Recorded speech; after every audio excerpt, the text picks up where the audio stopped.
Hi everyone, we're going to go on a little virtual field trip of the Dubuque, Iowa landmarks.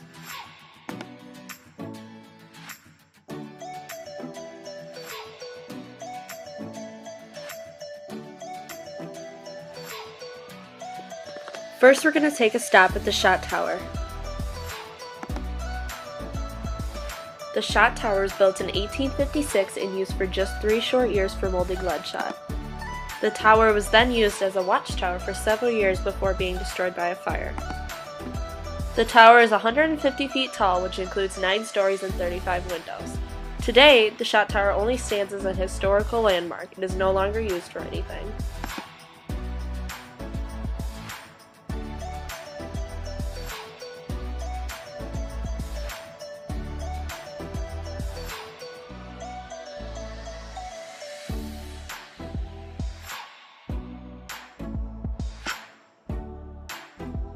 Now we're going to stop at the gazebo. The gazebo was built in Washington Park in 1877 and was 40 feet high. A steel replica of the original gazebo was built in 1974. Today, people picnic in the park, gather for concerts, and attend art fairs here.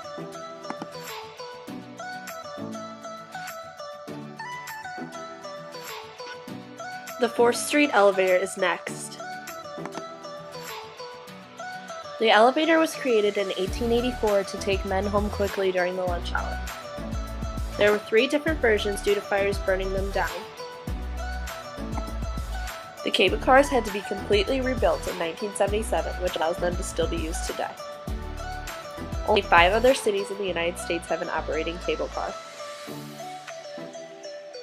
The elevator claims to be the world's shortest, steepest, and most scenic railway.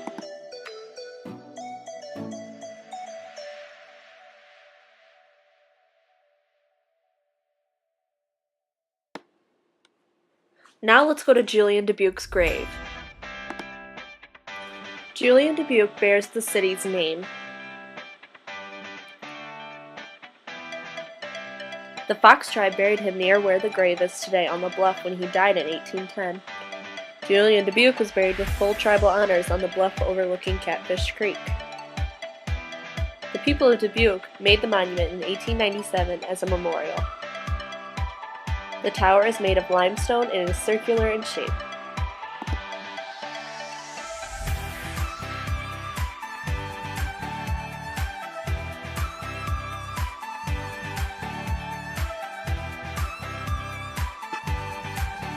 Next, let's go to City Hall.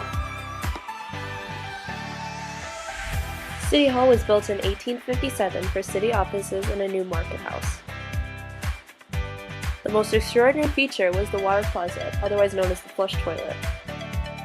The windows were designed to be 11 feet high, which was the same height as a wagon bed, so they could load and unload goods through the window. Today, the building contains the council chamber, city administration offices, and the town hall.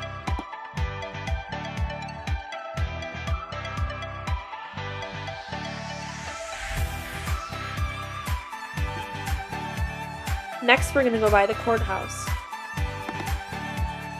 The courthouse was built in 1839 but wasn't gold-plated until 1985. The courthouse stores birth certificates, wedding or marriage certificates, and death certificates. On top of the dome, there's a 14-foot statue of a lady holding a book, which stands for justice and fairness for all people.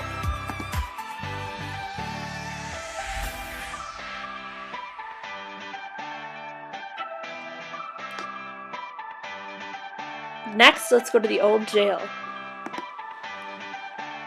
The old jail was built in 1857 with the blue-gray limestone it has today. There were 3 tiers with 8 cells each that had walls 18 inches thick. Below the main jail was a gloomy dungeon. Today, the old jail stands as a museum and art gallery.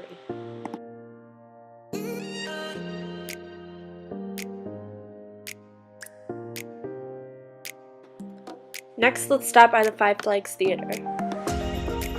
The Five Flags Theater was built in 1840 and could seat about 1,000 people. The theater started showing short plays but later started showing movies. The theater was nearly torn down during an urban renewal project in the 1970s. Today, the theater is now a part of the Five Flags Civic Center.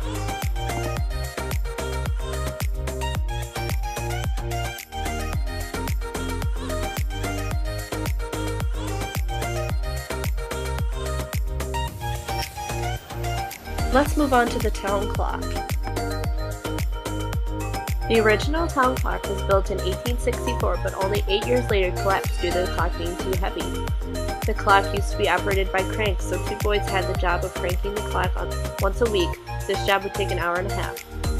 The clock was moved from Main Street to where it is today in Town Clock Plaza in 1971. Next, let's go over the Julian-Dubuque Bridge. This bridge connects Dubuque, Iowa and East Dubuque, Illinois. When they built the bridge, both sides started to build at the same time and met in the middle. This bridge was a toll bridge in 1954, but you no longer have to pay to go across the bridge. This bridge is a 2-lane narrow bridge, whereas the Dubuque, Wisconsin bridge is a 4-lane wider bridge.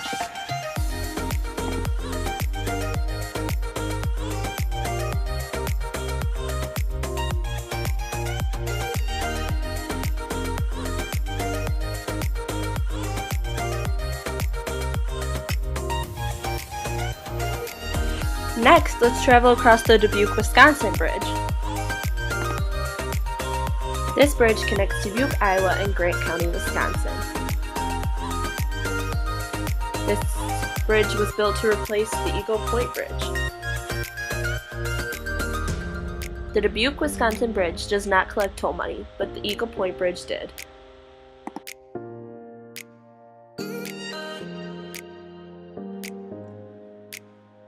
Now we're going to go see the Lock and Dam number 11. Lock and Dam number 11 is one of 29 lock and dams on the upper Mississippi River. The lock and dam is meant to raise or lower the level of the river so that the boats can travel the river better. Water pressure alone drains the lock, no pumping is necessary. Lock and Dam number 11 has a watch deck that people like to come to and watch the boats go through.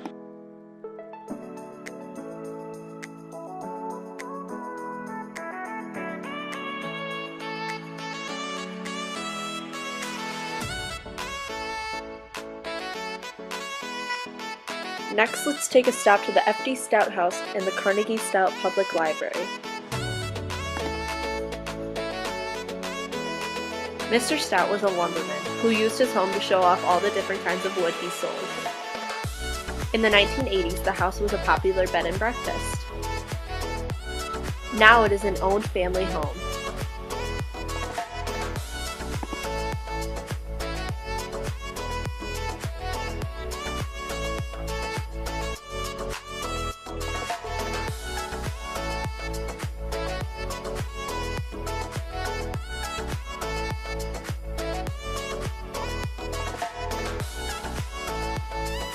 Andrew Carnegie agreed to give the city $60,000 to build a new library, and F.D. Stout donated a lot across from his home.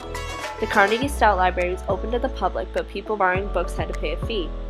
The building is modeled after the Pantheon, which is a famous building in Rome, Italy.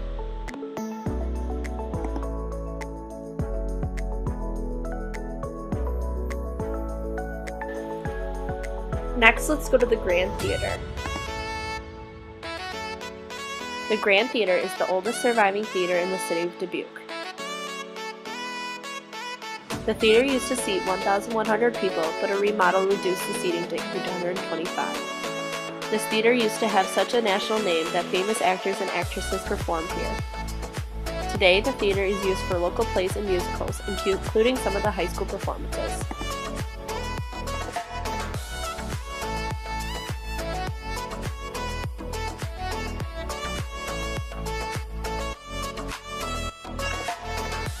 Next, let's visit the old log cabin. The old log cabin started as an extra workspace during rainstorms. The cabin was moved to Eagle Point Park to serve as a park shelter in 1915. The old log cabin now sits on the same lot as the Ham House and now only serves as a Dubuque historical landmark.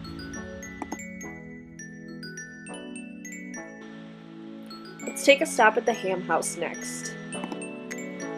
Matthias Ham was a riverboat captain in Dubuque and built this house in an area where he could see the river. An octagonal belvedere is at the top of the house, and this was used for Matthias to watch the city for fires and the river for pirates. Sarah Ham, Matthias Ham's daughter, sold the house to the Dubuque Park Board in 1912. The Ham House Museum is now a restored house that you can visit.